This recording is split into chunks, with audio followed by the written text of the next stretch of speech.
Class है। बिस्मिल्लाहिर्रहमानिर्रहीम। अच्छा जी, सो फाइनली आप लोग बड़े हो गए हैं, ठीक है। पीआरसी से एक शिफ्ट आया इनटू कैफ और आज मैं थोड़ा सा आप लोगों को मोटिवेट भी करूंगा लेकिन साथ साथ डराऊंगा भी, ठीक है। क्योंकि देखो पीआरसी जो था ना, स्टेज, जी जी बेटा आ जाओ। पीआरसी की जो स्टेज थी वो बिगनर स्टेज थी। किसी टाइम पे तो बहुत लीनियंट पेपर होते थे और बड़े कम इंट्रो टू अकाउंटिंग तो होती नहीं थी उसमें वैसे, लेकिन बाद में उन्हें रियलाइज़ हुआ कि नहीं, थोड़ा बॉटल नेक क्रिएट करते हैं ताकि जिसने सीरियस होकर पढ़ना है वो पढ़े और फिर कैफ में आए। वरना उस तरह ये हो गया था कि जो इससे पहले क्या बोलते थे इसको, एएफसी, उसमें पासिंग रेशो 90% 95% चल रहा होता था और कैफ का पासिंग रेशो मजीद ड्रॉप होता चला जा रहा था। तो आई कैप को थोड़ी सी समझ आई कि नहीं यार, लोगों को एंट्री पे बताना पड़ेगा कि पढ़ना है, ठीक है। तो वो थोड़ी सी हैबिट डेवलप की विद एमसीक्यूज। अब सब्जेक्टिव पेपर नहीं है, आप लोग लिख कुछ नहीं रहे हो, सो इसलिए नहीं पता करतूत क्या है। सही राइट एमसीक्यू सेलेक्ट कर दिया तो पास है जी, ऐसा ही हुआ है ना। हमने जितना भी पढ़ा एमसीक्यूज अगर आपने परफेक्टली सॉल्व कर दिया तो पास। जबकि अब आप आ गए हो सब्जेक्टिव पेपर्स में, आपका क्राइटेरिया थोड़ा डिफरेंट हो गया। एग्जामिनर जो अब आप लोगों को टेस्ट करने वाला है, आपकी राइटिंग स्किल्स भी टेस्ट करने वाला है। नॉट लाइक दैट कि इंग्लिश सही लिखता है कि नहीं। उसका मतलब ये है कि ये प्रोफेशनल है, अपनी बात कन्वे कर पाता है प्रॉपरली कि नहीं। हाई फाई इंग्लिश ग्रामेटिकली बहुत साउंड हो ऐसी कोई ज़रूरत नहीं। हाँ, आप अपनी बात कन्वे कर पा रहे हो कि नहीं, ये इंपॉर्टेंट है। क्लियर। अब एक और बात, इस पेपर में जो फेलियर रीजंस है ना, उनमें 80-90%, मतलब मैं अगर कहूँ कि मैंने सबसे पहले, मैं अगर कहूँ इतने अरसे से बी लॉ पढ़ा रहा हूँ तो उसमें जितना भी मेरा स्टूडेंट के साथ एक्सपोजर रहा और उसमें जो स्टूडेंट की प्रॉब्लम्स रही, फेलियर भी स्टूडेंट आप ही की क्लास में से होता है। वो मेजोरिटी बच्चा लिख के नहीं देखता, राइटिंग पुअर है, लिख के कभी जहमत ही नहीं की काम। घर से काम वो सिर्फ अकाउंटिंग का करता क्योंकि डरता उससे है। मेरी ऐसे ही है, रियलिटी है ना। आप अगर अपनी पीआरसी की भी सिनेरियो देखो तो पीआरसी में सबसे ज़्यादा आप लोगों ने जो जिस सब्जेक्ट को इंपॉर्टेंस दी वो न्यूमेरिकल सब्जेक्ट्स थे, जिसमें इंट्रो का था और क्यूएम का था। ये हमेशा आपके लिए इंपॉर्टेंस के सब्जेक्ट रहे, ऐसे ही है ना। बाकी कोई आई टू बी जो था वो ज़रा फॉर ग्रांटेड कर लेंगे, देख लेंगे, हो जाएगा, लाइक दैट।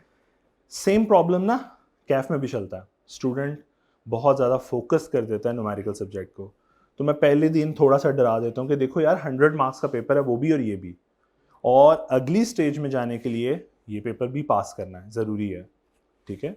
सो इम्पॉर्टेंस ये नहीं कहूँगा कि 4 घंटे इसको दो, लेकिन मेरे नज़दीक बिजनेस लॉ को आप शुरू में इनिशियली 1-1.5 घंटा दो, मैक्सिमम 2 घंटे आपसे कभी चाहूँगा, इससे ज़्यादा टाइम इस सब्जेक्ट के लिए। अगर आप रेगुलर पढ़ रहे हो, अगर आप वो वाली बेईमानी कर रहे हो कि हफ्ते को देखेंगे, ठीक है, और हफ्ते को खाला पुप्पी कोई आ गई या आप कहीं चले गए तो अल्टीमेटली वो हफ्ता भी गया, तो हफ्ते का पूरा सिलेबस वो पाइल अप हो रहा है, उस केस में ये टेक्निक अप्लाई नहीं होगी। अदरवाइज अगर आप डेली बेसिस के ऊपर जाकर टाइम दे रहे हो तो मेरा ख्याल है हार्डली 1.5 घंटा 2 घंटे काफ़ी होंगे। मैं ये 2 घंटे इंक्लूडिंग प्रैक्टिस बोल रहा हूँ, मतलब जो मैं घर से काम करने के लिए दूंगा और अगले दिन चेक भी करूँगा, ठीक है। जब यहाँ पे मैं वाकई शुरू में, अच्छा मैं बहुत सिंसियरली बोलता हूँ, ये प्रैक्टिस 1 महीना रहेगी, 1 से 1.5 महीना, कि मैं आप लोगों के होमवर्क चेक कर रहा हूँ। उसकी रीज़न ये नहीं होगी कि आपको देखना है मैंने होमवर्क करके आया हो कि नहीं, वो वाला एटीट्यूड अभी भी नहीं है, लेकिन ये होगा कि यार आप लोगों का मर्ज क्या है। हर एक का डिफरेंट मर्ज होगा, हर एक का डिफरेंट होगा। मतलब कि कुछ स्टूडेंट्स का कुछ प्रॉब्लम है, ग्रामेटिकली प्रॉपर नहीं लिख पाते। कुछ स्टूडेंट है कि यार अच्छा लिख तो ठीक रहे हैं लेकिन जंपिंग सेंटेंसेस यूज़ करें, उनसे एक सेंटेंस मुकम्मल नहीं हो पा रहा। कुछ प्रोविजन खा जाते हैं, कुछ कंक्लूजन खा जाते हैं, कुछ एक्सप्लेनेशन ठीक नहीं करते। मैं अगर केस स्टडी की बात करूं, अभी रफली बात कर रहा हूं, अंदाजन कह देता हूं, एक अभी अंदाजन बोल रहा हूं, 51 मार्क्स का पेपर जो है बिजनेस लॉ में, ये केस स्टडीज है, ठीक है। अज्यूमिंग, अभी रफली बोल रहा हूं, अभी प्रूफ कर देता हूं चीज़ों को। 51 मार्क्स का पेपर केस स्टडीज, और केस स्टडी में 3 चीज़ें होती हैं। आपने उसे बताना होता है, सपोज मैं कहता हूं, उसे बताना होता है कि भाई लॉ क्या कहता है, मेरे केस स्टडी से ये लिंक कैसे होता है, और मेरा कंक्लूजन क्या है इसके ऊपर। ये 3 स्टेप्स हैं। इस स्टेज के ऊपर नहीं, बल्कि आगे आने वाली कई स्टेजेस के ऊपर, कंपनी लॉ इंशाल्लाह पढ़े होंगे कभी तो बताऊंगा, सेम सिनेरियो। ये 3 बातें बतानी होती हैं कि प्रोविजन ऑफ लॉ, लॉ की गाइडलाइन क्या है, मेरे केस से ये लिंक कैसे होती है, जो आपने मुझे केस मेरे सामने प्रेजेंट किया है, इसमें लिंक कैसे होती है, और फाइनली मेरा कंक्लूजन क्या होगा बेस्ड ऑन द गाइडलाइन। जिस तरह जज करता है, यही काम करता है ना जज भी, तो आपने वही काम करना होता है, बीइंग एडवाइजर। ठीक है, सो ये 3 स्टेप्स हैं। अब एक और चीज, ये सब्जेक्ट मैथमेटिकल पेपर्स में कंसिडर होता है। कैसे? या मैथमेटिकल मार्क्स, इसके मार्क्स जो है मैथमेटिकल है। किस तरह? एक क्वेश्चन के सपोज फॉर एग्जांपल 4 मार्क्स हैं, तो एग्जामिनर ने क्लैरिफाई किया हुआ है कि 2 नंबर इसके हैं, सपोज 2 नंबर मैंने इसके रखे हुए हैं और 1 नंबर इसका रखा हुआ है। सॉरी, ज्यादा हो गया, एक एक कर लेते हैं, 1, 2 और 1, 4 नंबर का सवाल है। ठीक है, आप जो पॉइंट खा जाओगे वो आपके नंबर खा जाएगा, और अगर आपने ये तीनों बातें पूरी कर ली हैं, उसके पास कोई दूसरा राह नहीं है कि वो 4 नंबर ना दे। राइटिंग पे नंबर नहीं करता, गंदी हैंड राइटिंग पे कोई नेगेटिव मार्किंग नहीं है। आपने अपनी बात कन्वे कर दी, आपने लॉ लिंकेज और कंक्लूजन करके बात एक्सप्लेन की, या इसके रिवर्स करके बात एक्सप्लेन की, जैसे मर्जी ऑर्डर यूज करो, कोई फर्क नहीं पड़ता। बड़े हो गए अब, कोई फर्क नहीं पड़ता, जिस तरह मर्जी एक्सप्रेस करो। आप पहले फैसला सुना दो, फिर फैसले की वजह बता दो, या पहले वजह बता दो फिर फैसला सुना दो, इट्स योर कॉल। जिस तरह जज का कभी आप वर्डिक्ट पढ़ो, फैसला पढ़ो, तो फैसला क्या होता है, पहले पूरा रीजनिंग होती है, प्रोविजंस बताई जाती हैं, फिर बताया जाता है कि अच्छा इस केस में जो मेरे सामने ये 2 लोग हैं, इनमें से ये वाला बंदा जो है फला फला फला फला रीजंस की वजह से मुझे अभी तक खराब लग रहा है, और आखिर में एक कंक्लूजन होता है। मेरी बात समझ पा रहे हो? तो आपकी मर्जी है, आप जिस तरह मर्जी एक्सप्रेस कर दो। अगर ये 3 बातें पूरी हैं, नंबर पूरे हैं, मैथमेटिकल पेपर है, मार्किंग है। ठीक है, इसका सबूत क्या है? इसका सबूत ICAP की मार्किंग स्कीम है। मैं अभी आपको साथ साथ जरा थोड़ी सी मार्किंग स्कीम भी बता देता हूं, ताकि आपको जरा अंडरस्टैंडिंग हो जाएगी थोड़ी सी। मार्किंग स्कीम, सॉरी,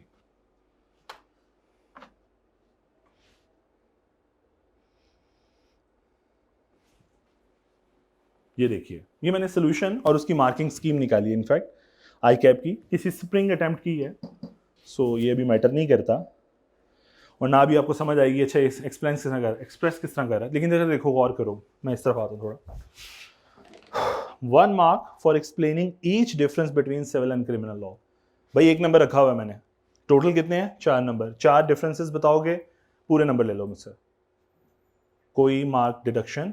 यहां पे वो कॉन्सेप्ट नहीं होता अच्छा इस बच्चे ने लिखा है मैं इंप्रेस हुआ हूं लेकिन 3 नंबर दूंगा, 2.5 दूंगा, ऐसा नहीं होता।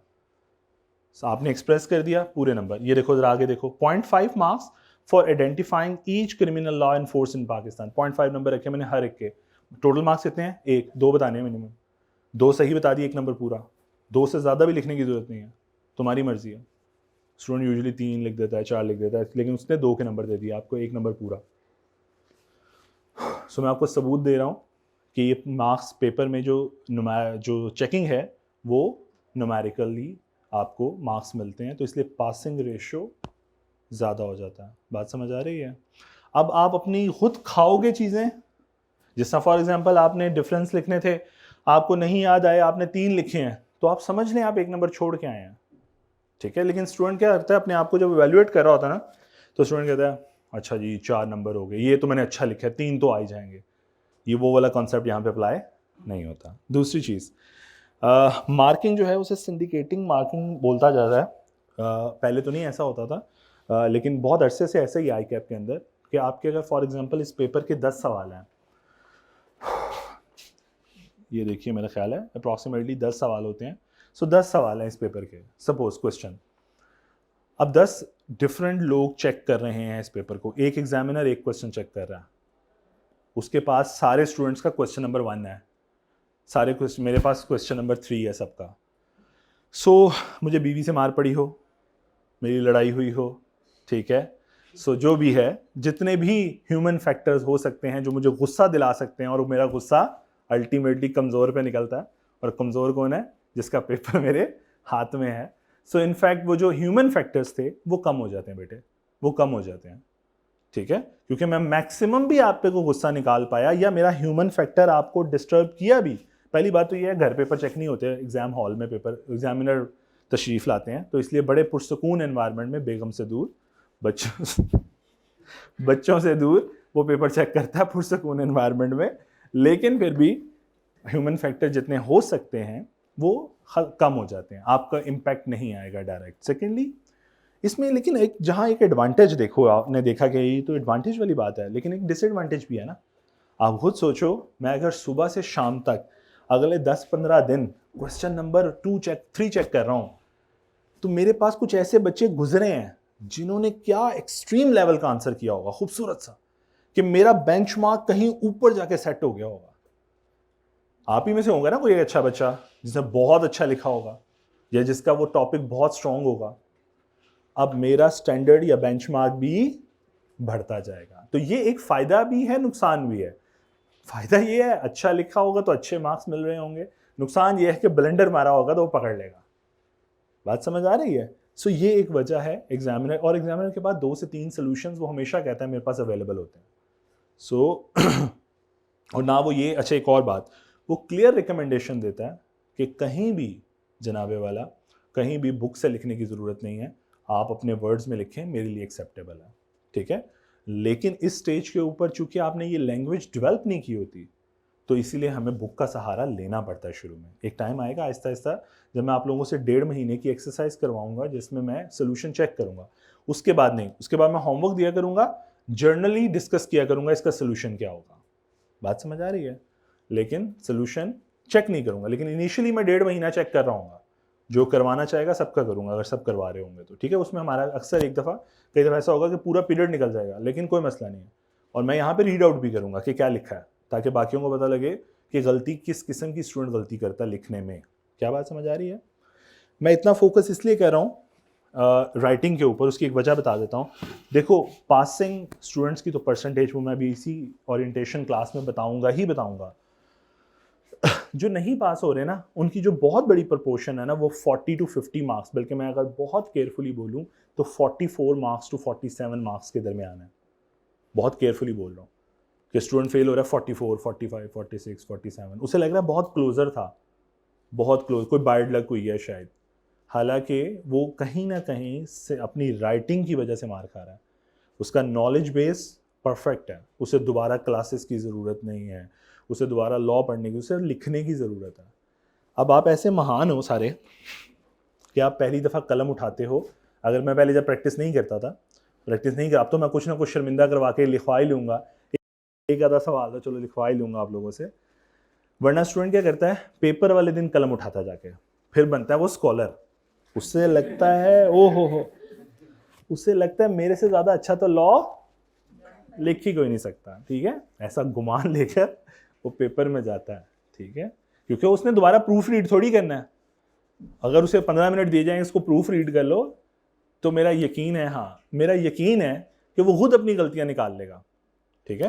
जैसा मैं पहले भी शायद पीआरसी क्लास में एक दफ़ा बड़ी एग्जांपल दी थी, बड़ी अजीब सी एग्जांपल है कि हम लोग ना आदी हुए होते हैं, जो हमारा एजुकेशन सिस्टम है ना, उसके अंदर रट्टा के कॉपी पेस्ट करने के ना, अगर आप अभी तक देखो तो इंटर की स्टेज तक, except O levels A levels की मैं एक्सेप्शन इसलिए डाल देता हूँ कि उनका एग्जामिनेशन डिपार्टमेंट शायद इसी तरह काम करता है कि वो स्टूडेंट को इनकरेज करता है कि खुद लिख, ठीक है, इनपुट दे अपनी बुकिश नॉलेज। हमारा जो सिस्टम है, board system including Lahore board, वो ऐसा है कि भाई तूने 1100 में से 1000 नहीं 1099 नंबर लेने हैं, ठीक है, कायदे आजम से आगे जाना तूने, ठीक है, उनके पहलू में तेरी कब्र बनाएंगे।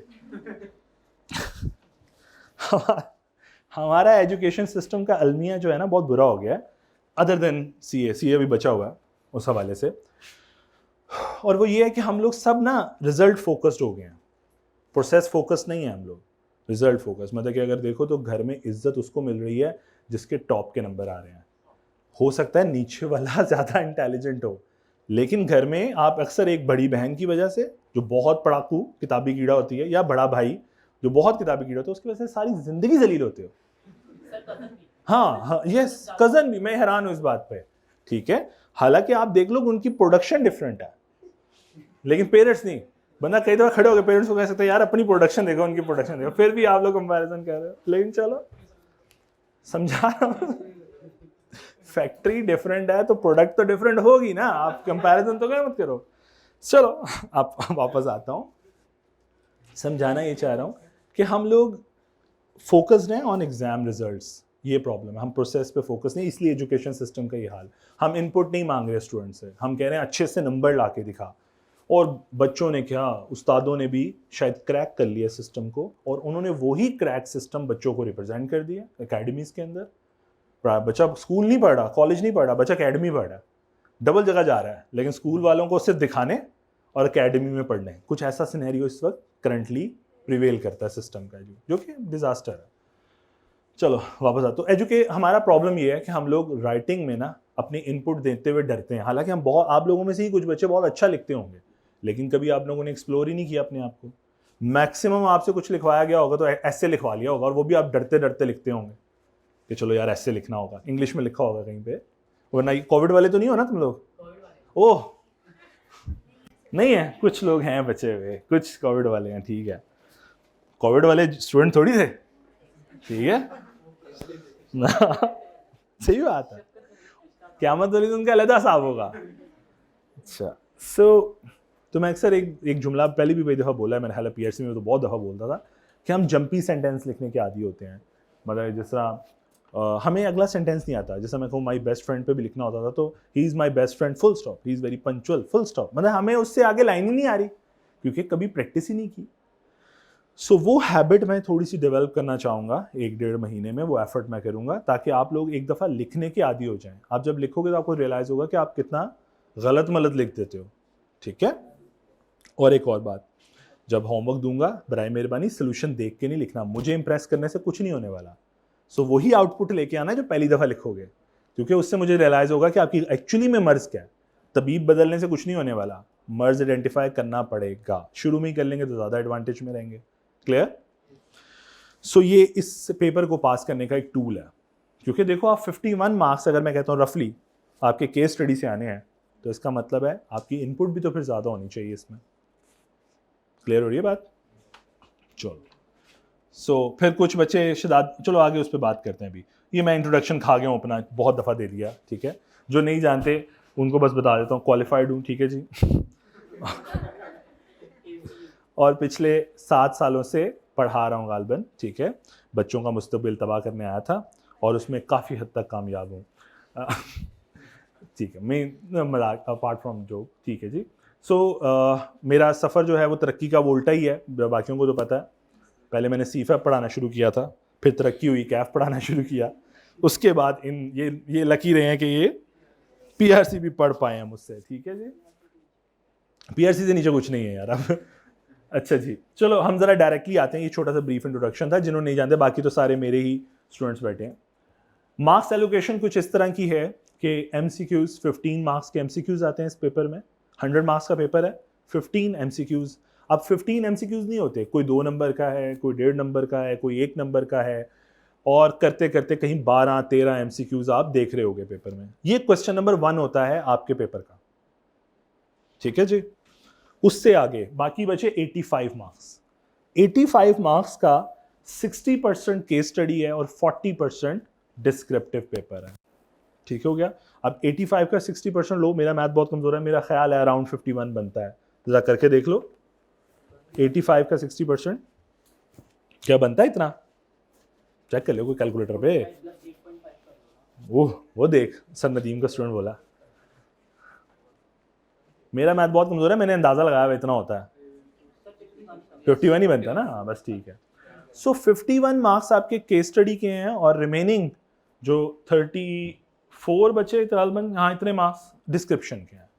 अब डिस्क्रिप्टिव पेपर ऐसा नहीं होता जैसा आप लोग बोर्ड में करते आए हो। आपको बोर्ड में पता है क्या होता था, define the characteristics of, define the attributes of, like that. इससे ज़्यादा मुश्किल सवाल बोर्ड वालों से बनता नहीं है, ठीक है। सो समझाना ये चाह रहा हूँ कि यहाँ पे थोड़ा सा वो केस स्टडी बनाएगा छोटा सा, लेकिन आखिर में वो स्ट्रेट फॉरवर्ड पूछ लिया करेगा, यार मुझे ये चाहिए आपसे, और वो डिस्क्रिप्टिव क्वेश्चन होगा। मैं आहिस्ता आहिस्ता आपको हैबिट डेवलप करूंगा कि डिस्क्रिप्टिव को आइडेंटिफाई कैसे कर ले। कुछ तो बहुत स्ट्रेट फॉरवर्ड डिस्क्रिप्टिव है, लेकिन कुछ थोड़े टेक्निकल होते हैं, उसके लिए हमें थोड़ा सा अपनी हैबिट डेवलप करनी पड़ेगी। आसान लफ्जों में बोल दूं, अभी एक क्रैक पॉइंट दे दूं कि सवाल की आखिरी लाइन इंपॉर्टेंट होती है। वो उसमें पूछ लेता है स्ट्रेट फॉरवर्ड, सारी कहानी बता के कहता है मुझे कैरेक्टरिस्टिक्स बता दो, तो होता डिस्क्रिप्टिव ही है, लेकिन पूछने का अंदाज थोड़ा सा प्रोफेशनल होता है। क्लियर? सो ये सिनेरियो है। अब ICAP स्टडी टेक्स्ट हम लोग इस्तेमाल कर रहे होंगे, ठीक है, उसकी वजह बता देता हूँ। ICAP के एग्जामिनर को क्लियर इंस्ट्रक्शन है, जनाब पेपर बनाओ तो ICAP की स्टडी टेक्स्ट से पेपर बनाओ, ठीक है। सो इसीलिए बुक से बाहर पेपर नहीं बनता। आफ्टर द स्कीम चेंज की बात बता रहा हूँ, ये स्कीम चेंज हुई है, स्कीम 2021 एजुकेशन स्कीम जब थी, इससे पहले ये पेपर 2 हिस्सों में डिवाइडेड था, अगर आपको इल्म हो, ठीक है। तो इससे पहले सॉरी कंबाइंड था, अगर आपको याद हो तो कैफ 4 और कैफ 7 का एक पेपर होता था, 100 मार्क्स का, 50-50 मार्क्स, बी लॉ और सी लॉ, कंपनी लॉ और बिजनेस लॉ का। फिर उन्होंने ख्याल आया और स्प्लिट कर दिया। ऐसा ही हर दफ़ा करते रहते हैं, इनको लगता है इससे इनोवेशन आती है, ठीक है। मुझे याद है मैं जब स्टूडेंट था तो मैंने 2 पेपर्स दिए, ठीक है, मसा मर के पास किया, उन्होंने क्लब कर दिया, ठीक है। तो ऐसा भी होता है कि आप 2 पेपर्स दो, बाद में हो सकता है स्कीम चेंज होगी तो क्लब हो जाएं और एक पेपर गायब हो जाए। तो पहले ऐसा होता रहा, उसके बाद चेंज हो गया, स्प्लिट कर दिया गया, अभी फिलहाल स्प्लिट है इस एजुकेशन स्कीम के मुताबिक। जैसे आप Kaif 4 100 marks, Kaif 7 company law 100 marks. क्या बात समझ आ रही है? सो ICAP के एग्जामिनर को उस स्कीम के बाद इंस्ट्रक्शन, ऐसा इसलिए बोल रहा हूँ कि कौंसल मेंबर का नाम तो नहीं लूंगा, लेकिन ICAP के कौंसल मेंबर का ओपिनियन था कि जनाब हमने एग्जामिनर को इंस्ट्रक्शंस दी हुई हैं कि आप जब भी पेपर बनाएंगे आपने अपने सामने स्टडी टेक्स्ट रखना है लाजमी, ताकि ऐसा ना हो कि आप कोई ऐसा क्वेश्चन बिल्टअप कर दें, सेटअप कर दें जो बुक में से ना हो और पता लगे बाद में स्टडी टेक्स्ट के ऊपर उंगलियां आ रही हैं। सो उसके बाद से कभी ऐसा मौका आया नहीं कि स्टडी टेक्स्ट के ऊपर उंगलियां उठी हों। क्लियर? सो इसलिए हम लोग स्टडी टेक्स्ट का इस्तेमाल कर रहे होंगे। क्लियर? चल सकते हैं आगे? अच्छा जी,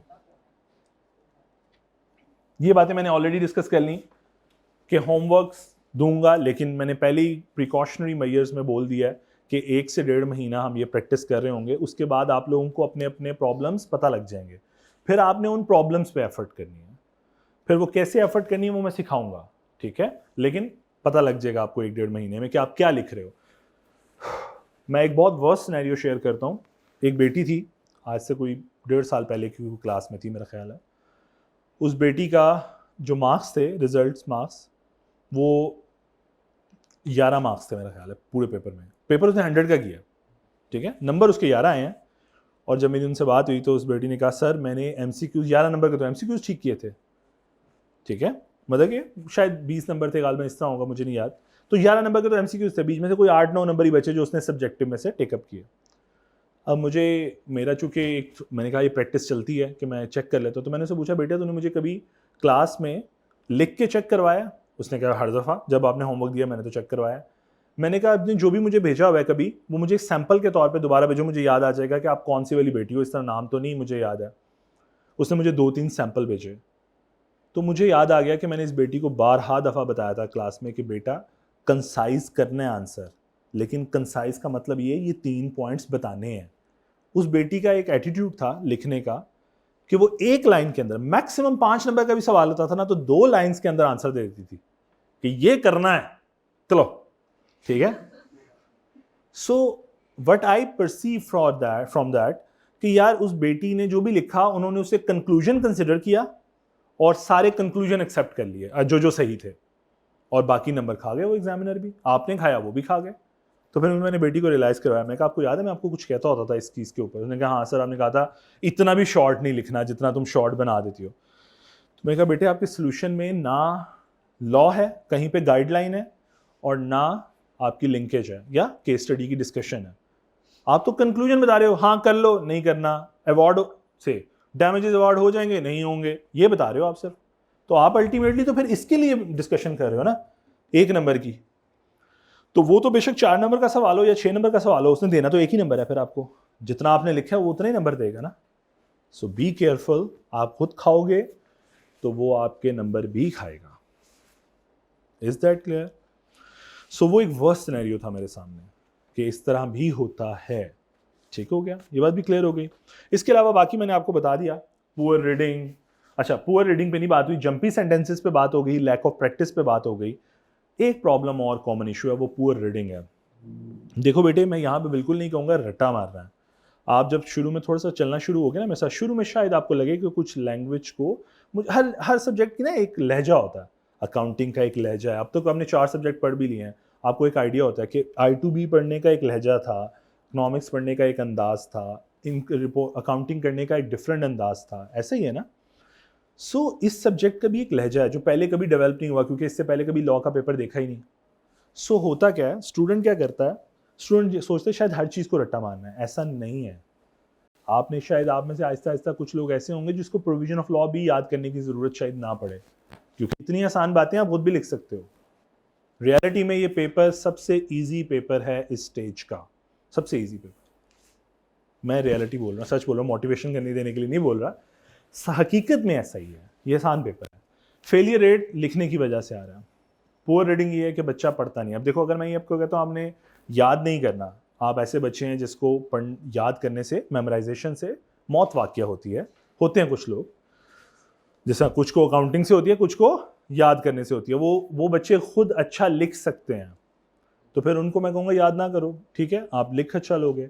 लेकिन फिर मैं ये चाहूँगा कि जहाँ पे वो रट्टा मारने वाला बच्चा रट्टा मार रहा है, आप कम से कम दिन में 2 दफ़ा रीडिंग तो करो, फिर वीकली रीडिंग तो करो। अब वो बच्चा क्या करता है, एक रीडिंग करना शुरू करता है और बस वो एक ही रीडिंग करके समझता है कि उसे लॉ आ गया। ऐसे तो नहीं आएगा ना यार, ऐसे नहीं आएगा। क्या मेरी बात समझ रहे हो? फिर आपने एफर्ट थोड़ी ज़्यादा करनी है। उसमें ये हो सकता है कि आप दोगे तो सही 2 घंटे दिन के, लेकिन उसे इस तरह दो कि एक सुबह डोज, एक शाम की डोज। एक दफ़ा जाके एक दफ़ा पढ़ लो, रीडिंग कर लो, एक दफ़ा शाम को एक दफ़ा दोबारा रीडिंग कर लो कि क्या पढ़ा आज। फिर रीडिंग थोड़ी सी इफेक्टिव करनी पड़ेगी। और फिर इसी तरह वीकेंड्स के ऊपर, जहां आप दूसरे बच्चे दोबारा मेमोराइज किया हुआ नहीं पढ़ रहे होंगे क्योंकि वो टेस्ट का वेट करेंगे या किसी चीज़ का, आप उसको दोबारा रीडिंग दो। टेक्निकली आपको करना पड़ेगा, अदरवाइज तो नहीं फिर लिख पाओगे प्रॉपरली। क्या बात समझ आ रही है? सो ये एक कॉमन इशू है बच्चे का। अच्छा जी, ICAP की स्टडी टेक्स्ट है, जैसा मैंने बोला वही हम लेकर चलेंगे, लेकिन इसका एक मॉडिफाइड वर्जन है जिसपे मैंने मेहनत की हुई है। वो ऊपर कॉपियर के पास अवेलेबल होगा, मेरे नाम से पब्लिश नहीं होगा, ICAP के नेम से ही है, लेकिन मैंने उस बुक पे बहुत एफर्ट की है उसको आसान करने के लिए, क्योंकि उसमें बहुत सी चीज़ें ऐसी थी जो शायद बहुत डिफरेंट अंदाज से लिखी हुई थी, लेकिन वो बच्चे थोड़ा सा घबरा जाते थे, तो मैंने उससे मज़ीद आसान कर दिया उस किताब को। ठीक है, सो वो ऊपर एक मॉडिफाइड वर्जन होगा, ICAP की स्टडी टेक्स्ट है लेकिन मॉडिफाइड वर्जन होगा। होपफुली आज तो नहीं अवेलेबल होगा, कल शायद मैं उन्हें अवेलेबल कर दूंगा। ठीक है, आज मैं उन्हें दे दूंगा तो कल शायद आप लोगों को मिल जाएगा। उसमें 2 चीज़ें हैं, एक तो उसमें आसान लैंग्वेज यूज़ की है मैंने, सेकेंडली पास पेपर जो मार्च वाली अटैम्प्ट है 2022 की, सिर्फ मैं 2023 की बात नहीं कर रहा, क्योंकि अब तक अगर आप देखो तो आप 2024 में घूम रहे हो और 3 अटैम्प्टें और हो चुकी हैं। ठीक है, लेकिन मैं उनकी वो अमेंड नहीं है, सिर्फ 2022 की अटैम्प्ट जो है वो टॉपिक वाइज अरेंज है। सॉरी, देखो जी, 2022 के अंदर जो मार्च की अटैम्प्ट है वो बेटे ऑलरेडी इंक्लूडेड है बुक के अंदर। ठीक है, टॉपिक वाइज। ठीक है, और 2023 की और 2024 की अभी जो रीसेंट अटेम्प्ट हुई है, इसकी 2 अटेम्प्ट्स और इसकी 1 अटेम्प्ट अब तक जो हुई है, ऐसा ही है। लेकिन ऐसा है कि हम लोग पास पेपर से करवाऊंगा, टॉपिक वाइज नहीं करवाऊंगा मैं। जब मुझे लगेगा एक हैंडसम एरिया कवर हो गया है तो इन पास पेपर्स की तरफ एक दिन अचानक क्लास पढ़ाने की बजाय पास पेपर पे ले जाऊंगा और इधर ही प्रैक्टिस करवाऊंगा। ठीक है, सोचने का अंदाज चेंज करूंगा, अच्छा सवाल को पढ़ने का अंदाज चेंज करवाऊंगा। टॉपिक वाइज इसलिए नहीं करवा रहा, उसकी भी एक लॉजिक है पीछे, शायद बैक एंड पे गलत भी हो सकती है, सही भी हो सकती है, बट इट्स माई ओपिनियन जो बेस्ड हुई है पिछले 7 सालों में। बच्चा क्या करता है, टॉपिक वाइज पढ़ता है और फौरन से पहले क्वेश्चन करता है और कहता है हाँ देखा यही वाला तो सोल्यूशन है, ये तो पेपर बहुत आसान है। लेकिन जब फुल फ्लेज पेपर देखता है तो उससे परसीव नहीं होता कि कौन सा टॉपिक है जिसके मैंने आंसर लिखना है। लॉ में ये भी प्रॉब्लम आती है कि यार आपने लिंक करना है ना इसे किसी प्रोविजन के साथ, कि कौन सी ऐसी बात पढ़ी है जो इस केस स्टडी से लिंक होती है। बच्चे से वो लिंक ही नहीं हो पाती क्योंकि उसने कभी फुल फ्लेज पेपर देखा ही नहीं है। उसको तो टीचर ने प्रोविजन पढ़ाई, साथ ही पास पेपर कराया, उसने कहा ये तो हो गया सर, मैंने सारे पास पेपर किए हैं। वो सारे तो किए हैं, वो तो टॉपिक वाइज किए हैं, कभी फुल फ्लेज पेपर देखा ही नहीं। सो आई मॉक के, और मॉक भी नहीं दिया क्योंकि उस वक्त तो पढ़ रहे होते हम। रियलिटी में हम पढ़ना स्टार्ट तभी करते हैं जब मॉक की डेट, और फिर हम मॉक वाले दिन बैठ के, पता नहीं आप लोगों ने सोचा कि नहीं, हम ये सोचते हैं कि अगर आज के दिन मॉक में ज़ाया ना करें ना तो हम आज के दिन के 24 घंटे में कुछ ना कुछ तो पढ़ ही लेंगे। ऐसा होता है, पता नहीं आप लोगों ने के साथ कौन है ऐसा जिसने मॉक छोड़ के पेपर पढ़ा हो, तैयार किया हो या दिया था पेपर। चलो, सो ये एक बड़ा कॉमन प्रॉब्लम है। बच्चा समझता है कि मॉक वाले दिन बैठ के, तो मॉक एक्चुअली एप्लीकेशन होता है कि आप आओ, देखो एक दफ़ा फुल फ्लेज पेपर, अंडरस्टैंडिंग लो कि क्या कर पाओगे नहीं कर पाओगे। क्या बात समझ आ रही है? सो ये वो चीज़ मैंने लिखी हुई है। सितंबर 2022 का पेपर ऑलरेडी एम्बेडेड है। प्रोविजन डिफिकल्ट टू मेमोराइज, अच्छा वो मैंने बता दिया कि मैंने बुक इजी कर दी है। प्रैक्टिस क्वेश्चंस, मैं घर से जो काम दिया करूँगा, होपफुली पहले वीक में कोई काम नहीं मिलेगा, लेकिन उसके बाद वीक के अंदर शायद 1-2 सवाल हम लोग, 2 कम से कम सवाल कर रहे होंगे, क्योंकि एक वीक में 2 टॉपिक कवर हो जाते हैं बड़े आराम से, और उन दोनों का कोई ना कोई रेलिवेंट पास पेपर मैं घर से करने के लिए दूंगा, और मैं घर से पास पेपर करने दूंगा। पर लर्निंग क्वेश्चन कुछ नहीं होते, पास पेपर ही हैं जो भी हैं। क्या बात समझ आ गई? सो ये बात मेरी क्लियर हो गई। आगे चलते हैं, अब पासिंग रेशो देख लेते हैं एक दफ़ा। स्कीम जब ओल्ड थी ना तो 35% रेशो थी पासिंग रेशो, 45%, 41%, देन ड्रॉप हुई इस मार्च में 29%, and then 43% boost again to 43। तो कहीं ना कहीं 40% पे एवरेज सस्टेन करती है ये पासिंग रेशो, यानी 140 आउट ऑफ 100 स्टूडेंट्स पास होते हैं। क्या बात समझ आ रही है? ये ड्रॉप क्यों हुई थी? क्योंकि एक पेपर बैलेंस आ गया था, बैलेंस पेपर आई कैप ने थोड़ा सा सेंसिबल पेपर, सेंसिबल तो सारी पेपर डेवलप करता है लेकिन ईज रखता है थोड़ी सी, ये वाला थोड़ा सा टेक्निकल था बाकियों के निस्बत, यानी इन सब पास पेपर्स में अब तक ये वाला टेक्निकल पेपर था। बच्चे का दिमाग इस्तेमाल होना था, बच्चे ने कहा वो तो मैं घर छोड़ा है, ठीक है मिलते हैं अगली बार। मैं रियलिटी बता रहा हूँ, मुश्किल नहीं था, ये हम करेंगे, सारे पास पेपर कराऊंगा हम करेंगे, लेकिन मैं रियलिटी बता रहा हूं कि इस पेपर में सबसे ज्यादा मुश्किल पेपर ये वाला, ठीक है, सोचने के हवाले से कि आपको सोचना पड़ेगा, दिमाग लगाना पड़ेगा। बच्चा कहता है वो तो नहीं है सर, उसके अलावा कुछ बताएं जो हो सके, ठीक है। सो उस वजह से इसका पासिंग रेशियो ड्रॉप हो गया 29% के ऊपर, और देन बूस्ट अगेन टू 43%, और देन अभी रिजल्ट आया नहीं इसलिए मैंने वहां पे कुछ मेंशन, ये आई कैप के रिजल्ट्स हैं, ठीक है, ये आई कैप के डिक्लेयर रिजल्ट्स हैं। अच्छा, अब इसमें अगर आप गौर करो तो ये मैंने लिखा हुआ old scheme and then new scheme. यहाँ पे एक छोटी सी बात कि बेटे जो ओल्ड स्कीम है ना, उसमें जब ये पेपर रिवाइज हुआ तो आई कैप ने सोचा कि यार इस बुक को थोड़ा सा मुश्किल कर दूँ, इस पेपर को थोड़ा सा मुश्किल करूँ, क्योंकि पहले वाला तो बहुत आसान था, तो आसान नहीं था, लेंथी था, लेकिन पेपर आसान आता था। तो आई कैप ने क्या किया, बहुत से चैप्टर्स निकाल दिए बुक से, बहुत सा मटेरियल निकाल दिया। जो बिजनेस लॉ का पोर्शन था ना, वो बहुत एक्सटेंसिव पोर्शन था ओल्ड स्कीम के अंदर, ठीक है, लेकिन टेस्ट होता था 50 मार्क्स का, तो आई कैप के पास इतना क्वेश्चन नहीं होता था, 50 का भी नहीं होता था, 34, 33 का टेस्ट होता था, तो आई कैप के पास बहुत कम क्वेश्चन होता था। तो आई कैप 2-3 फेवरेट टॉपिक थे, उन्हीं में से डिस्कशन करता था, बाकियों को टच भी नहीं करता था। तो अल्टीमेटली जब ये न्यू स्कीम आई तो अब पेपर होना था 100 मार्क्स का, तो सिलेबस में कुछ तो बेहतरी आनी थी, तो उन्होंने क्या किया कि यहाँ पे जो ओल्ड स्कीम के अंदर पार्टनरशिप का चैप्टर था, वो एक चैप्टर था, उसको 3 हिस्सों में स्प्लिट कर दिया डराने के लिए। फिर एक निगोशिएबल का चैप्टर था, उसको 2 हिस्सों में स्प्लिट कर दिया। तो बहुत से चैप्टर्स को स्प्लिट करके 2 चैप्टर बना दिए, 3 चैप्टर बना दिए, ताकि नंबर ऑफ चैप्टर्स क्या हो जाए, ज्यादा हो जाए, बच्चे को डराने के लिए कि 18 चैप्टर्स हैं, हालांकि अंदर कम करने पे आओ तो किसी के 3 की जगह 1 चैप्टर है एक्चुअली में, रियलिटी में। तो इस तरह आई कैप ने स्प्लिट किया उसको। फिर कुछ बहुत क्रिटिकल टॉपिक्स थे जिनमें टीचर एंजॉय करता था पढ़ाना उन टॉपिक्स को, टेक्निकल टॉपिक थे, प्लेज था, गारंटी थे, सारे निकाल दिए सिलेबस से, पेपर इजी। फिर एक एजेंसी का चैप्टर था, अब वो भी नहीं निकालना चाहते थे, निकला नहीं, तो उन्होंने क्या किया, अब एजेंसी का चैप्टर काफी तगड़ा चैप्टर था, 2 सफ़े छोड़ के बाकी सारा निकाल दिया, डेफिनेशन वाला सफ़ा रख दिया, बाकी सारा सिलेबस से निकाल दिया। तो अल्टीमेटली सिलेबस का जितना मुश्किल एरिया था वो सब निकाल दिया, जो एग्जामिनर का फेवरेट था। उसकी वजह से क्या हुआ, जितने पास पेपर पुराने थे वो सारे आउटडेट हो गए, सारे तो नहीं खैर, मेजोरिटी आउटडेट हो गए, कि उनमें जो सवाल आया वो सिलेबस में है ही नहीं। क्या मेरी बात समझ पा रहे हो? उनमें जो सवाल आया वो पेपर में ही नहीं है, सिलेबस में नहीं है, तो क्या पढ़ोगे, और पढ़ो और क्वेश्चन पढ़ने का फायदा, सिलेबस तो है ही नहीं तुम्हारा। सो अल्टीमेटली मैं सिर्फ 3 पेपर्स कराऊंगा पुराने, और उसमें से भी कटवाए हुए चीज़ें कटवा दूंगा कि ये हमारे सिलेबस का हिस्सा नहीं है, इससे ज़्यादा पीछे आप लोग नहीं जाएंगे। तो आपके पास मैक्सिमम जो प्रैक्टिस सोल्यूशन अवेलेबल होगा या प्रैक्टिस मटेरियल अवेलेबल होगा वो ये न्यू पेपर्स होंगे।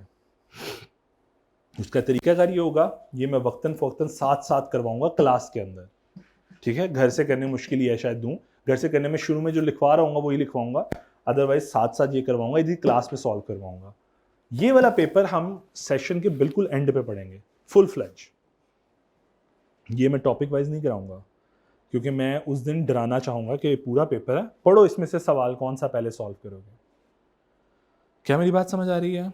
सो स्ट्रेटजी मैं बताऊंगा कि पेपर पास करने का आसान तरीका क्या है, और ये पेपर वाकई ही आसान।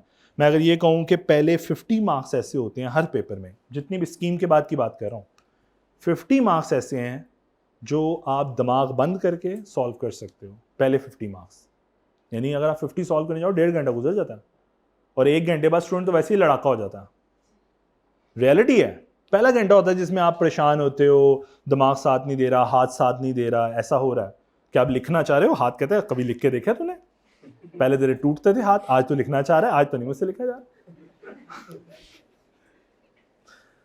और हाथ लिखना चाह रहे हैं तो ओ भाई उठ, और भाई अभी नींद आई हुई है, सोया हुआ है, ठीक है, रियलिटी है। और एक और बात भी, यहीं पे एक छोटी सी कुछ ह्यूमन बिहेवियर या हैबिट्स मैं थोड़ी बेहतर करना चाहूँगा। प्लीज़ एक बात ख्याल रखो, अब आपका पेपर होना है सुबह 9 बजे स्टार्ट होना है, और 12 बजे, 12:15 बजे, 3 घंटे का पेपर होता है, 3 आवर्स 15 मिनट्स का, 15 मिनट्स रीडिंग टाइम होता है, वो मैं समझाऊंगा कैसे मिलता है अभी। सो 9 से 12 बराए मेहरबानी जब आप अपनी प्रेप लीव्स पे जाते हैं या अपनी हैबिट को डेवलप करते हैं, तो ऐसी हैबिट डेवलप कीजिएगा कि ये सुबह वाला टाइम आप पढ़ रहे हो, ना भी पढ़ रहे हो तो कम से कम उठे हुए हो। बच्चे क्या करते हैं, प्रेप लीव्स के अंदर रात सारी जाग के पढ़ते हैं, सुबह घोड़े बेच के सोते हैं, और उठते हैं 1-2 बजे। तो जिस दिन पेपर आने वाला होता है तो उस दिन एक दिन पहले अपने आप को सेट कर लेते हैं और सुबह 9 बजे उठ जाते हैं। अब वो तो उठ जाते हैं, दिमाग सोया हुआ है, वो उठता है 2 बजे, जब एग्जामिनर पेपर वापस ले लेता है, ओह चलना शुरू हुआ सर, अभी तो दें, अभी तो करके देता हूँ आपको। सो मैं रियलिटी बता रहा हूँ, ये छोटी सी हैबिट है लेकिन इसका इम्पैक्ट बड़ा बुरा है इस एग्जाम में। मैं रियलिटी बता रहा हूँ साथ साथ, मैंने बेतहाशा बच्चे इस वजह से फेल होते देखे हैं, इस हैबिट की वजह से। तो कहने को बहुत छोटी सी बात है लेकिन ये इम्पैक्ट करती है, ठीक है। सो प्रेप लीव्स में अपने आप को तबाह मत कीजिएगा, बेहतर ये है कि आप अपनी हैबिट ऐसे डेवलप करें कि आप अर्ली राइजर हो। आपको पता है अब आपका टाइम 9 से 12 का है, तो 9 बजे आपका दिमाग चलना चाहिए, जो कि नहीं चलेगा अगर उस दिन उठाने। 1-2 बच्चे अपनी तरफ से क्लेवर बनते हैं ना, 1-2 दिन पहले उठ जाते हैं जल्दी 9 बजे कि चलो देखो मैं आज उठ गया हूँ, कल भी उठ जाऊंगा। वो उठ तो जाते हैं, वो चल नहीं रहा होता, परसीव नहीं कर रहा होता क्वेश्चन को, उन्हें लगता है उन्हें समझ आ रही है लेकिन पहुंचा होता, ठीक है। सो ये हैबिट को थोड़ा सा बेहतर कीजिएगा। अगर आप ऐसे हैं कि आप रातें जागते हैं और सुबह सोते हैं, तो अगर ऐसी हरकत कर भी रहे हो तो प्रेप लीव्स के स्टार्ट में अपने आप को इंप्रूव कर लीजिएगा। क्लियर? ओके। सो ये बातें मैंने डिस्कस कर ली हैं कि ठीक है जी, रेलिवेंट जो है सिलेबस में चेंज आया और पास पेपर जो है वो आउटडेट हो गए हैं। अच्छा, अब मार्क्स एलोकेशन को छोटी सी बस डिस्कशन कर लेता हूँ, उसके बाद कंक्लूड करते हैं। फिर कल मैं थोड़ा सा पेपर के हवाले से डिस्कस करूँगा कि इस पेपर में जो सब्जेक्टिव पेपर है इसमें किन किन बातों का ख्याल रखना है, क्योंकि देखो अब आप सब्जेक्टिव पेपर में हो तो पेपर के ना कुछ क्राइटेरिया है। पहली चीज़, मार्कर्स तो अलाउड है नहीं, बॉल पॉइंट सिर्फ ब्लैक अलाउड है। ये बातें पता है वैसे या नहीं पता? अभी नहीं पता ना, अभी तो वो था ना MCQs, तो आइडिया नहीं हुआ। देखो ब्लैक बॉल पॉइंट के अलावा किसी भी पेन से लिखोगे पेपर काट देना उन्होंने, और पेपर के रिजल्ट आएगा तो उसमें ऐसे ना खूबसूरत सा वो क्यू लिखते हैं, ठीक है, और स्टार डाल देते हैं। क्यू का मतलब है कैंसल्ड, नहीं ये क्यू से करते हैं, आई कैप है ना, अपना उसका एक स्टाइल है, ठीक है। सो पेपर कैंसल मैंने बेतहाशा होते देखे हैं, ठीक है, इसलिए बता रहा हूं कि कर देता वो। क्लियर? इसलिए हल्का ना लेना, लीथल इंसान है, ठीक है, लीथल है डिपार्टमेंट, उड़ाने में 1 मिनट नहीं लगाएगा, और रूल्स हैं उसके, ब्रोक नहीं करेगा तुम्हारे लिए, तुम्हारे लिवरेज नहीं देगा कि अच्छा यार बच्चे ने इतनी में होगा, देखी जाएगी, चेक ही नहीं करना मैंने, पीछे क्या रह गया, रियलिटी बता रहा हूँ, चेक नहीं करता पेपर, ठीक हो गया। मेरा हाल है, मैंने पहले भी शायद एक क्लास में बोला था, पता नहीं आप लोगों की क्लास में था, सीए फाइनल के पेपर्स, तब एक कंडीशन अप्लाई हुई, चेंज आया स्कीम में, और कंडीशन अप्लाई हुई कि आप मिनिमम 2 पेपर्स में अपीयर होगे, इससे कम पेपर, सीए फाइनल की बात कर रहा हूँ, जो आर्टिकल्स का वाला पीरियड, तो आप 2 पेपर में अपीयर होगे, 2 से कम में नहीं हो सकते। कुछ शहजादे लोग थे जिन्होंने जहमत नहीं की आई कैप का नोटिफिकेशन पढ़ने की, उन्होंने सिंगल पेपर में अप्लाई हुए। आई कैप ने मेरा हाल है 50 या 55 लोगों की एक लिस्ट इशू की और उसको बताया तुम पास हो, लेकिन तुम्हें फेल कर रहा हूं क्योंकि तुमने 2 पेपर चूज नहीं किए, ये तुम्हारे नंबर है, फेल। रियलिटी में इतना बवेला मचा, क्योंकि देखो आपको ना पता लगे और आपको फेल कर दें तो आपको होगा यार अच्छा कुछ गलती हो गई होगी, एक वो रह जाता है ना, थोड़ा सा ओला रह जाता है, गुमान रह जाता है, हाँ गलती फलां सवाल सही नहीं हुआ होगा। आई कैप ने बताया तू पास है, जा फेल है तू, जा फेल है तू। उसके बाद कासा में मैटर उठा, कासा जो आपके स्टूडेंट्स हैं वो उसमें मैटर उठा, आई कैप की काउंसिल में मैटर उठा कि आपने ये क्या कर दिया, या तो आप बताते ना, आपने बता के उन्हें जलील करके अब आप, और आप फाइनल के स्टूडेंट के साथ पंगा ले रहे हो, जो कि स्टूडेंट आर्टिकल्स में है, वो स्टूडेंट थोड़ी है, वो तो ट्रेनी है, उसके पास तो पावर है फॉर्म की, सब चीज़ों की। बहुत प्रेशराइज किया, आई कैप ने कहा ना दोबारा आओ, फिर दोबारा गए पेपर देने। सो इतना लीथल है अपने रूल्स के मुकाबले में, रूल्स पे नहीं स्पेयर करेगा। सो ब्लैक बॉल पॉइंट, उसके अलावा किसी बॉल पॉइंट से लिखने की कोशिश की, पेपर कट जाना है। कहीं पेपर में अपना नाम इस्तेमाल किया, पेपर गया। हाँ, एक्सेप्ट वो नेम्स जो क्वेश्चन में गिवन है, वो आप जैसे मर्जी इस्तेमाल करें। अपना नाम, चलो यार मैं अपना थोड़ी कर रहा हूँ, दोस्त का कर लेता हूँ, इसका लिख देता हूँ नाम, पेपर तुम्हारा कटेगा उसका नाम लिखने पे भी, ठीक है, मेरी बात समझ पा रहे हो? सो कहीं भी आप अपनी आइडेंटिटी रिवील करोगे, पेपर, उस केस में पेपर कैंसिल नहीं करते, उस केस में ना क्वेश्चन कैंसिल कर देते हैं। जो क्वेश्चन होता है ना, यूजुअली बदतमीज लीथल हो जाए तो पेपर भी कैंसिल कर देते हैं, लेकिन क्वेश्चन यूजुअली कैंसिल हो जाता है। अच्छा, अब ये चीज़ें हो गई, अब आ जाता हूँ बस लास्ट। जी कोई मसला नहीं है, जितना मर्जी गंद मचाओ, ठीक है। अच्छा, एक और बात, आप लोगों ने ना बचपन से पढ़ा होता है कि अच्छा स्केल्स खूबसूरत से, ठीक है, वो मार्कर कटे हुए, उसके तो बाकायदा नंबर भी चलते हैं, अब मैंने हिसाब लगाया, ठीक है। सो होता ये है कि आप प्रेजेंटेशन से समझते हो कि एग्जाम में हमें समझाया भी यही जाता था ना बोर्ड में कि आपने खूबसूरत प्रेजेंट करना है, हाँ फुल बूटे, वो फुल बूटे लगाने हैं ऐसे। तो एक बात बता दूं, यहाँ पे एग्जामिनर ने आपकी क्वालिटी चेक करनी है, आपको रिश्ता नहीं देना, प्रोफेशनल है, नहीं शायद वाला कोई हिसाब नहीं मिलना, ठीक है, भूल जाओ इस बात को। पहली बात, इसी बकवासियात की वजह से कि बच्चा स्केल लेके आता है, डबल लाइनिंग, हेडिंग के नीचे double lining, like that, paper की 24 शीटें होंगी, बुकलेट मिलेगी 24 शीट्स की, नंबरिंग हुई होगी, दोनों हाशिए मार्जिन्स लगे होंगे, प्रिंटेड, ठीक है। सो खत्म, स्केल की भी ज़रूरत, हेडिंग कभी ज़रूरत नहीं पड़ेगी, तुम्हारा दिल करे तो देना चाहो तो दो, एक्स्ट्रा मार्क्स कोई नहीं है एग्जामिनर, क्लैरिफिकेशन है, क्लियर, कोई एक्स्ट्रा मार्क्स नहीं है। 2 बातें पूछी हैं, 2 बातें बुलेट्स में लिखो, पैरा में लिखो, जैसे तुम्हारा दिल करे लिखो, मुझे 2 बातें चाहिए, 2 बातें पूरी लिखी, मैं पूरे 2 नंबर दूंगा, बात खत्म, ठीक है। जितना मर्जी गन में चाहो, टेबल बना के लिखो, बुलेट्स बना के लिखो, पैरा बना के लिखो, तुम्हारी मर्जी, क्लियर ये भी बात। एक छोटी सी बात और इसी के हवाले से, चलो ये वाली कल बात डिस्कस कर लेंगे ताकि आराम से कर लूँगा। एक लास्ट बात और, every question and every part of the question must start from the fresh page. Question number 3 के 2 पार्ट्स हैं, part A part B, same page पे करोगे काट देगा, नहीं चेक करेगा। क्या मेरी बात समझ आ रही है? अच्छा, हम लोग बीइंग स्टूडेंट बेचारे थोड़े गरीब बिहेव करते हैं ना कि हम दरख्त बचा रहे हैं, ठीक है। होता क्या है, ये सपोज पेपर है हमारे पास, यहाँ पे ना फर्स्ट लाइन में हमारा आंसर खत्म हो गया, अब दिल दुखता है यार, यहाँ पे लिखा नहीं जा सकता 3 का बी पार्ट और यहाँ पे सॉल्व कर दूं, क्या तकलीफ है। मैं रियलिटी बता रहा हूँ, ऐसा स्टूडेंट करता है कि उसे दुख होता है कि यार ये पेपर पूरा ज़ाया हो जाएगा, मैंने तो 2 लफ्ज़ लिखे हैं सब यहाँ पे।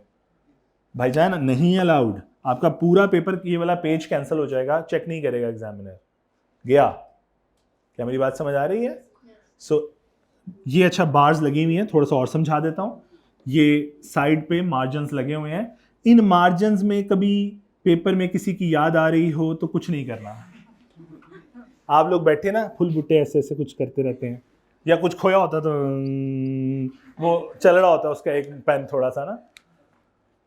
इन मार्जिन में कुछ नहीं करना, ये मार्जिन एग्जामिनर के लिए हैं। उसने वहाँ पे अपने रिमार्क्स, आपके नंबर्स, उस प्रोविजन के नंबर्स, उस इंटरप्रिटेशन के नंबर, उसने सब वहाँ मेंशन करना है। अगर आप वहाँ गन में चाहोगे उसे बुरा लगता है, और अगर आपने कुछ भी लिखा होगा तो वो काट देगा वहाँ पे मार्जिन के अंदर लिखा होगा। हम होता है ना जिस बात में आते आते कहीं यहाँ निकल जाते हैं, यहाँ तक बात आ जाती है, फिर यहाँ पे आती है। तो ये जो छोटी छोटी बातें हैं इन्हें अवॉइड करें, क्योंकि अगर अवॉइड नहीं करेंगे तो उनकी रिपरकशंस हैं। इतनी सिग्निफिकेंट नहीं है, लेकिन यार एहतियात कर सकते हो तो करो। ठीक हो गया। तो ये मार्जिन्स में आपने कुछ नहीं लिखना। अच्छा, इसके ऊपर ना इन्हीं पेपर्स के ऊपर एक तो हर पेज नंबर होगा, जैसा वो आपको एग्जामिनर यूजुअली पहले कहेगा भी कि यार 24 शीट्स की बुकलेट है, प्लीज काउंट करो किसी को मिसिंग तो नहीं है। तो आप 24 चेक कर लोगे, 24 पूरी है। अच्छा, आप सपोज ये पेज नंबर 3 है ना, तो पेज नंबर 3 लिखा होगा और यहाँ पे ना एक बार कोड बना होगा, स्कैन कोड, यहाँ पे भी और बॉटम में भी। बराए मेहरबानी इनसे पंगा मत लीजिएगा, ठीक है। मैंने बहुत से बच्चे देखे ऐसे बैठे ना पाइन, ये आपके पेपर होने के बाद ये स्कैन होना है। अब जब इस तरह की हरकतें करते हैं पेपर स्कैन नहीं होता। पेपर स्कैन क्यों करना है? अब एग्जामिनर आजकल मैकबुक में पेपर चेक करते हैं, मॉडर्न हो गए थोड़े से, हार्ड फॉर्म में चेक नहीं करते पेपर। तो इसलिए पेपर सारा आपका कंप्लीट स्कैन होता है, और उसके बाद रेलेवेंट लॉगिन्स के अंदर एग्जामिनर को उन आपके क्वेश्चंस जो हैं वो स्प्लिट होके चले जाते हैं। क्या मेरी बात समझ आ रही है? सो इसलिए अगर आप इनसे पंगे लेंगे तो पेपर, वो शीट जो है ना, सिर्फ शीट, वो स्कैन नहीं हो पाएगी, तो वो प्रॉब्लम आपके लिए क्रिएट होगा। क्या मेरी बात समझ पा रहे हो आप लोग? सो मार्जिन से, स्कैन, बारकोड से पंगे नहीं लेने, अंदर जो मर्जी करें। अच्छा, एक लास्ट बात और छोटी सी बस, फिर उसके बाद कंक्लूड कर देता हूँ। इसी शीट के ऊपर मैं थोड़ा सा डिस्टर्ब पड़ा हुआ यहाँ पे कहीं, डिस्टर्ब नहीं है कोई? चलो कोई बात नहीं, इसी से गुजारा कर लेते हैं फिर। इसी शीट के ऊपर एक और छोटी सी चीज बता दूं, आपका यहाँ पे ना एक डब्बा बना होगा। ये मैं पहले दिन इसलिए बताता हूँ कि स्टूडेंट बहुत कॉमन मिस्टेक करता है। यहाँ पे एक डब्बा बना होगा ऐसे आपने लिखना है क्वेश्चन नंबर 3 पार्ट ए, या ए इस तरह ब्रैकेट डालने की जरूरत नहीं भी है, 3A। और जितनी शीट्स में आगे आपका ये क्वेश्चन चल रहा है, हर शीट के ऊपर, यानी 3 नंबर पेज है ना, ये 4 नंबर पेज पे भी सेम बॉक्स बना हुआ है। आप तब तक लिखते रहें 3A 3A 3A, ताकि वो कॉन्टिन्यूशन में रहेगा, हाँ, जब तक वो पार्ट आपका ख़त्म नहीं होता। क्या मेरी बात समझ आ रही है? ब्लैंक नहीं छोड़ेंगे आप इसे। और वो जो क्वेश्चन इसके अलावा यहाँ लिखा, फिर वही मसला, छेड़ोगे शेर को तो शेर खा जाएगा। सही, तो बात समझ आ गई है? मेरे एक बच्चा था, मुझे याद है, मैं जब सी लॉ पढ़ाना शुरू हुआ तो वो बेटी थी कोई, वो आई और मैंने पहले दिन इसी तरह की बातें पेपर के हवाले से डिस्कस की। तो पेपर के बाद वो, उस ओरिएंटेशन क्लास के बाद वो मुरझाई हुई थी। तो उसने मुझे कहा, सर ये ज़रूरी है कि क्या ऐसा सब कुछ करना था? मैं कहा मेरे स्टूडेंट नहीं थे बिला में, नहीं जी, किसी और की स्टूडेंट थी, जो भी थे। तो उन्होंने कहा सर ने नहीं बताया था, और मैंने भी इतनी जहमत नहीं की कि मैं कहीं से मुझे पता लगे। तो मैंने तो हर पार्ट सेम क्वेश्चन, नीचे से पार्ट स्टार्ट, जहाँ ख़त्म हुआ वहाँ पे नया पार्ट स्टार्ट कर दिया। और ये वाला काम तो मैंने हरगिज़ नहीं किया, क्वेश्चन नंबर लिखे हैं यहाँ पे करके, ऐसे करके, जिससे हमें आदत होती है। तो अल्टीमेटली फेल। नहीं जहमत चेक की उन्होंने, जहमत नहीं की भाई, नहीं करते वो लोग जहमत, ठीक है, उनके रूल्स हैं। क्या मेरी बात समझ आ रही है? सो ये चीज़ों का ख्याल रखिएगा। हर पार्ट नए फ्रेश पेज से स्टार्ट करना है। जी जी जी पेपर बहुत आसान है, और ये आदत हम आपको टेस्ट में भी डालेंगे, डोंट वरी। आप जब टेस्ट शीट आया करेगी ना आपके पास एग्जाम, इधर जब आप टेस्ट दोगे वीकली, तो उसके अंदर ऐसी ही शीट होगी, बारकोड्स लगे होंगे। हालांकि हमने उन बारकोड्स का कुछ नहीं करना, लेकिन आपको रियलाइज कराने के लिए कि बारकोड ऐसे मौजूद होता है, क्वेश्चन नंबर यहाँ लिखना होता है, आप ब्लू से सॉल्व करोगे, हम पेपर काट देंगे, आपका टेस्ट काट देंगे। ये चीज़ें हम आपको हैबिचुअल करेंगे इसका, कि पेपर में आपको इतना सोचने की ज़रूरत नहीं पड़ेगी। क्या बात क्लियर है? लो जी, यहाँ तक कोई क्वेश्चन है तो पूछ लो। अभी हमारी ओरिएंटेशन का थोड़ा सा हिस्सा रहता है, इंशाल्लाह वो कल डिस्कस करेंगे। जी कोई क्वेश्चन, कोई डर खौफ? कैफ में मिनिमम की तो कोई लिमिट नहीं है। अब कोई लिमिट है मिनिमम की? कुछ ऐसा नहीं है। मैक्सिमम की कोई लिमिट लगाई हुई है, लेकिन मिनिमम की कोई लिमिट नहीं है। 1-2 बेशक, एक दो, ऐसा कोई नहीं है कि 2 पेपर मिनिमम दे, ऐसा कुछ नहीं है, एक भी दो सकते हो। क्रैश में बच्चे देते हैं ना 1 पेपर, के नहीं देते? क्रैश में पिछला बैच जो खत्म हुआ उसने पेपर नहीं दिया क्या? एक पेपर देते हैं। सो मिनिमम की कोई लिमिट नहीं बेटे, वो तो अपनी सुस्ती है कि कितना देर तक लटकाना है सीए को, वो तो अपना है, वरना कोई मिनिमम पे कोई रिक्वायरमेंट नहीं है जी। और कोई क्वेश्चन? सब क्लियर है? चले जी, इंशाल्लाह कल मुलाकात होती है। अल्लाह ताला सबको आसानी अता फरमाए।